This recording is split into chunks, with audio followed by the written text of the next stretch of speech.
Greetings, thank you for joining me today. Once again, back to the Brushed Bicycle Motor project. Now, those who saw the last episode will have seen me spin the back wheel with the bicycle motor in place, more or less in place, and that was somewhat successful. Somewhat in that the chain didn't fall off and the bicycle motor said more or less in place. However, it wasn't completely successful, because if I was trying to ride the bicycle and the motor was trying to work against the force of me, and the bicycle weight itself, then the motor needs to kick up with a little more torque, and a little more torque, and a little more torque, and slowly but surely it was capable of winding the whole mechanism straight into the spokes, which would have been catastrophic. And the fix I had in place to try and stop that didn't work. Now, it was only a deflection of, say, 5 millimeters really, from where it should be to where it shouldn't be, but that's enough. And so I've got to devise a new platform that will fix that issue and prevent movement altogether, or at least curtail it within a couple of mils either side. That, I think, is within tolerance. It's the way with bicycles. So let me turn around and we'll show you what we've got. Okay, so as you can see from this side, there's been a few changes since last time. Now, initially I was thinking, well, just brace it from the other side. But I thought, as I watched the bicycle motor weave its way in this way, I thought, I'm going to have to do something to stop you moving as many things as I can. So I added this bracket, a very sturdy bracket, which has a kick in it, so like a notch cut in it. You can probably see where my finger is, and that adds to the rigidity of the bracket. So it keeps its angle far more than an unkicked bracket. This is basically using the GRP block here, allowing a little more bracing for the platform itself, because it's screwed in down here. That's one way I'm fixing it. It also, so it stops it moving this way and that way, at least at that point. It still has enough room to pivot, annoyingly, so that's only part of the solution. Next, I looked at the distance between the wood and the bracket itself. See that I can put my finger in there, which means if I can put my finger in there, I can put a piece of tubing in there. Sleep. Tubing behind there. So what my plan is to take a longer piece of tubing than this, because it's only a little piece. Take a longer piece, pass it through until it gets to here, basically, and then all the way through here, fix it there, and then fix it. Come on, down we go.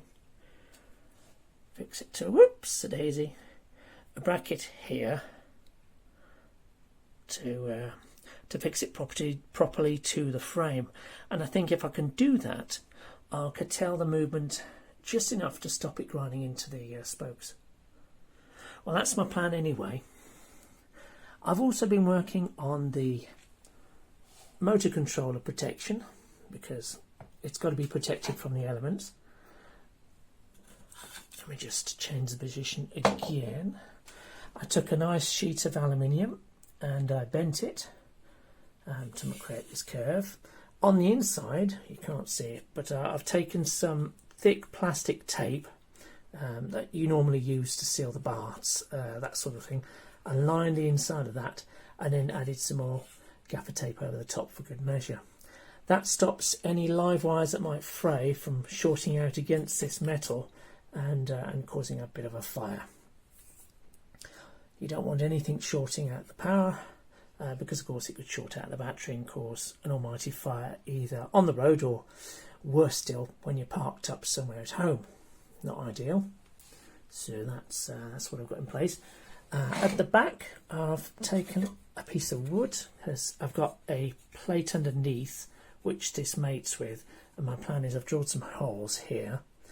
I'm going to take this block and I'm going to put that in there, like that. something like that. Screw that in place. Also screw it from underneath as well, I think. Did I drill any holes? Oh, I do hope, but no, I didn't drill any holes. I'll have to go back and do that. Basically, this provides a platform for a couple of brackets to hold rear lights. Keep it nice and safe, keep those rear lights exposed. I was going to put a bracket here, a rear pannier rack here to hold the batteries, but the rear pannier rack I had in stock was rubbish and kept wiggling, so I took that off. I'm going to leave the rubberized mounting there just in case. I might find a use for that in future. On the sides I've got to create a probably plastic panel, I don't know, unless I can dig out some more metal to cover this gap and seal off against here. I've done some cable management, so you know, it's not perfect. These aren't brilliant connectors, but they work. They're easy to replace if they go wrong, and they're easy to fix on the road. Nothing to hate about it at all.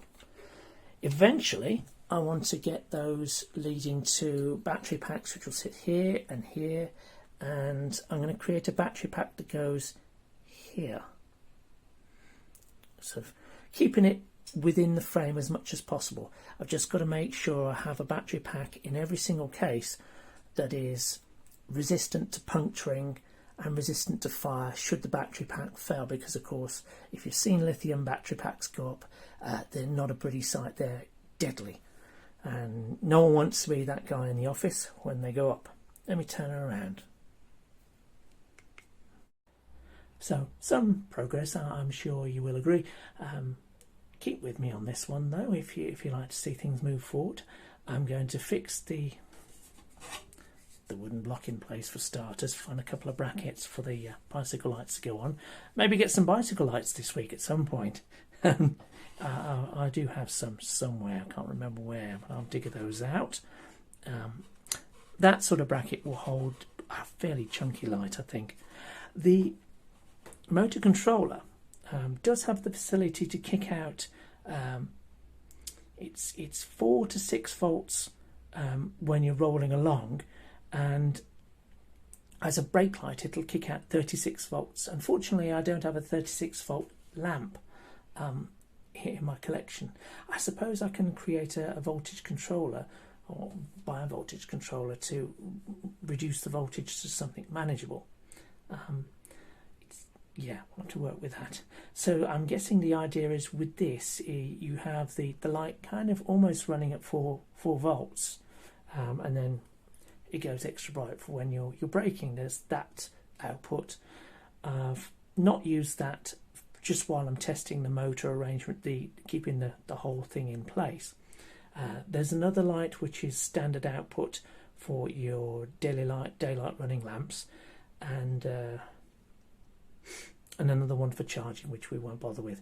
That seems to have a voltage of 36 volts on it as well all the time, and seems to, yeah, it's not something I want to be using. Let's put it like that. It's just, but the rest of the connections has been great, and I've cable managed as much as possible to keep everything safe and watertight if water does find its way into this enclosure, and it likely will. So I'll cut back in anyway when I've done a little more work on this, so stay with me. Okay, so it's been a long week, but work has progressed on the bicycle. I actually managed to do quite a bit. So let's turn the camera around and I'll show you what I've done. Okay, so first things first, I've screwed the piece of wood in, top and bottom. And that came together nicer than I thought it was going to be. It's very firm. I'm going to give it a dose of varnish, and I'm probably going to create side panels in wood, because that will be a nice match for the wood here. It's also great for mounting the lights, as I say. I've got to do some more cable management, but that's when I've finally fixed this whole platform to a point where it won't move. Down here, because I took off the upright stay, I put on this bracket and this allows me to put a block of wood here which braces against the upright of the pannier. Now this is actually better than the metal upright that I had previously. It does curtail the movement quite a bit, but still not enough. Down here I created the, I guess it's an L-shaped bracket, isn't it? A bracing bracket, which runs through, as I say, runs through the platform here and mates with a bracket here, and that is bolted to the frame via this GRP plug. The GRP plug slots straight in there, stops muck and rubbish getting into the frame where it can cause damage here, and it holds everything. It braces to stop the or somewhat stop the whole platform twisting in this way when the motor's pulling on it. Now, instead of doing any twisting at the platform level, the motor itself is shifting within the strapping, which means I either come up with a completely new strap or build a completely new platform, this time out of solid GRP, wrapping it all around and creating a brace basically that covers the whole motor. That'll stop it moving, I think. At least I hope it will. Yeah, so that's the progress right now. Yeah, so let me just show you anyway the movement of the motor. Let's try and capture that, just so you've got it in your mind.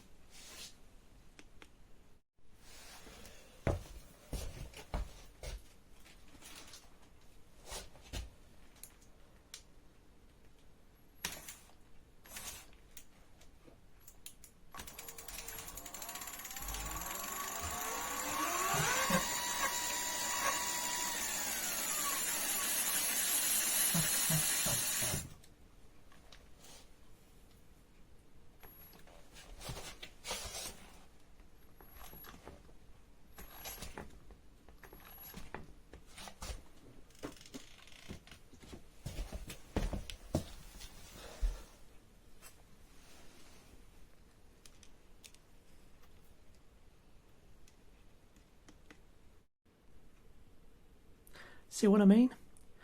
When I was bracing the bicycle wheel to stop it moving forward, putting my foot in front of it, that was sufficient to demonstrate how much torque that motor has. It will drive you forward from a standing start if it's mounted properly, I'm sure. For how long, who knows? But certainly I need to make another platform, I think, to mount that motor properly, because the existing wooden platform will never hold the motor tight enough. That's the issue I think I'm running up against. Now you might say, well, why not just create a GRP strap to hold it at all points? Well, yeah, you could do that, but I don't think it's going to be quite sufficient. I think it's a messy solution, so I'm going to go away and create a whole new platform, one complete platform in GRP, and in so doing I'm going to replace the outer mounting plate that I created before and just make the whole platform continuous with that, so it won't be discrete parts, it'll be just one part that bolts through with the 4 bolts, and that should work. I will retain the bracing arm that I spent so much time on. That should help certainly, and we'll see where we go from there. If that doesn't work, well, it might be back to the drawing board and maybe put it on eBay, but we shall see. So anyway, if you've been watching this far, I do thank you for your patience. If you've got the time, I would appreciate it if you could like and subscribe if you haven't already. It does help the channel immensely, and whatever you do, have a great day, and I'll see you soon. Bye for now.